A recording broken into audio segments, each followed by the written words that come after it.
Hello everyone, how are you doing? This is MD Tech here with another quick tutorial. In today's tutorial, I'm going to show you guys how to schedule an automatic shutdown on your Windows 10 computer using the command line window. This should hopefully be a pretty straightforward tutorial, and without further ado, let's go ahead and jump right into it. So first thing I'm going to make note of is that there's going to be a command in the description of my video. I want you guys to copy it. It starts with shutdown and then space minus sign S and then another space minus sign T, and then finally another space and then just says seconds.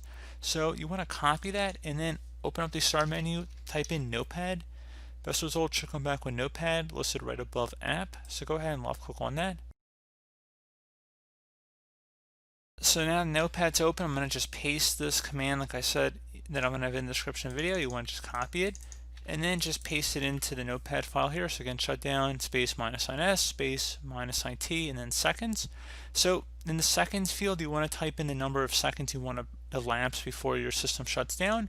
So you want to just delete the seconds. It's a placeholder and just type in how many seconds. Remember 60 seconds are in a minute. I'm going to set it for 10 seconds. Make sure there's a space between the T and the first number of how many seconds you want it to wait for. And remember, it's got to be a numerical value here.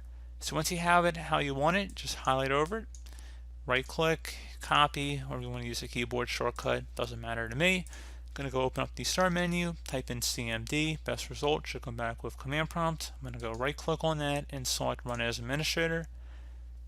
I'm going to select yes for user account control prompt, and then I'm just going to paste this command in. So I'm going to go up to the top bar of the command prompt here, right click on it, select edit, and then select paste to paste it in. It's going to automatically shut down in about 10 seconds. You will have a warning though if you have any open programs or unsaved files, so I'm just going to close out of that. But your system will shut down, and that's about it. So as always, thank you guys for watching this brief tutorial. I was able to help you out, and I do look forward to catching you all in the next tutorial. Goodbye.